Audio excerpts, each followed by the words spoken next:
Have you ever met someone who truly disturbed you? Who was it? That title goes to a man who showed up right before my 10th birthday, and honestly, I still do not know if my dad ended things himself. If he did, I would not hold it against him. About a week before I turned 10, I was sent to the corner store with $5 to pick up a jar of ragu for my mother. On my way back, some stranger I had never seen before suddenly started walking beside me and talking. He greeted me cheerfully and said his name was Dr. Ramsey. Told me he was a pediatrician and asked if I knew what that was. I did not respond. I just kept walking, hoping he would get the message and leave. But he did not. The guy kept going, saying stuff like, "Are your parents searching for a pediatrician? And you're almost grown now. Probably time for a different kind of doctor soon." Then he threw in how my parents could still bring me to him for the time being. He asked my name, complimented my hair, and said he was headed to get candy for his office. "Do you like suckers?" he asked. Luckily, my house was close. I took off and bolted up the back steps, straight through the kitchen door. I did not realize at the time that this was the beginning of something terrifying that would stretch on for a long time. Soon after that, Dr. Ramsey started appearing regularly. At first, it seemed harmless, at least to a kid. He would drive past our house every day, smiling and waving. I told my mom, who figured maybe he just took that route home from work. But then he started calling our house. One evening, my dad sat me down and asked about that day Ramsey had followed me home. Wanted to know if I had spoken to him. He made it clear I was not in trouble, he just needed the truth. I told him no. He asked again. I said no again. He frowned and asked, "Then how does he know your name?" I had no idea. But it turned out he knew more than just my name. He knew my sister's too. Not long after that, my sister and I were not allowed to answer the phone anymore. Ramsey was calling several times a day. At first, we had no idea what he was saying, but then one night, one of my brothers told us that Ramsey had been threatening to hurt me and later, my sister too. That is when things got serious. My dad contacted the police, but back then there were no laws specifically against stalking, so law enforcement could not do much. They said to call again if he ever did something physical. Not satisfied, my dad reached out to an old friend of his who worked as a police officer. For about a month, that friend escorted me to and from school. Everything changed. I could not walk to school by myself. I could not play in the yard. I could not even go to the convenience store on my own. Once Dr. Ramsey realized he could not get near me, he started focusing on my sister. One afternoon, my mom, sister, 2 brothers, and I were in the kitchen.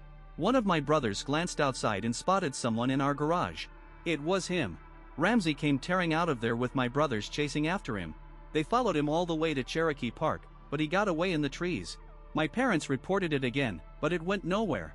All they had was a description and the phony name he gave, Dr. Ramsey. A couple of weeks later, we found our dog. She had been hung from the side porch. She was a beautiful saddleback German Shepherd. She and I had the same birthday.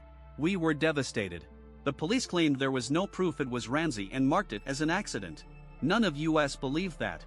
His phone calls kept coming, and they started getting creepier. He would mention exactly who was home at any given moment. If my brother said my dad was there, Ramsey would correct him and say who was really in the house. He also described our home in disturbing detail. He knew the kitchen window could be forced open from the outside using a wedge even when locked. He talked about the French doors between the living room and the side porch, and how you could unlock them from outside if you jiggled them just right. That night, my dad hammered in some nails at the bottom of the French doors as a temporary fix until he could get a new lock installed. He and my mom had to attend some company event for work. My older brothers were out skating at Saints West, my sister was on the phone with her best friend, my younger brother was asleep on the living room floor, and I was watching a music show with Wolfman Jack on television. Then, out of nowhere, the top half of the French door cracked inward. For just a second before the nails snapped it back into place, I saw a silhouette. My sister screamed and threw the phone at the TV, and we sprinted upstairs. Halfway up, we remembered my little brother was still sleeping downstairs. We tiptoed back down to grab him, then all went into our room and kept the lights off so we could see outside. After watching the yard for a while, we moved down the hallway to check my brother's room. That is when we spotted someone standing at the back door. He knocked hard. My sister yelled through the window, "What do you want?" The man stepped back and said, "Is this the Mercy House? I have a pizza delivery." She shouted back that she was not stupid. She could see he had no pizza and that she was calling the police. He left not long after. When my brothers came home, we told them everything. They checked the yard but did not find him. At that point, we had pretty much stopped calling the police because it never made a difference. We all went inside, each of us carrying a kitchen knife, just in case. Later that night, one of my brothers went to the kitchen to get a bowl of cereal. You know that feeling when you are sure someone is watching you? He felt that. He looked all over, through the doorway, into the dining room, at the windows.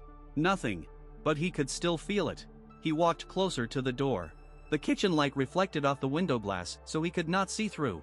He got even closer. Finally, he cupped his hands around his face and leaned right up against the glass. And there he was, Ramsey, staring back at him through the window, grinning. My brother turned to shout for help, and when he looked back, Ramsey was gone. They searched the yard again, but he had already vanished.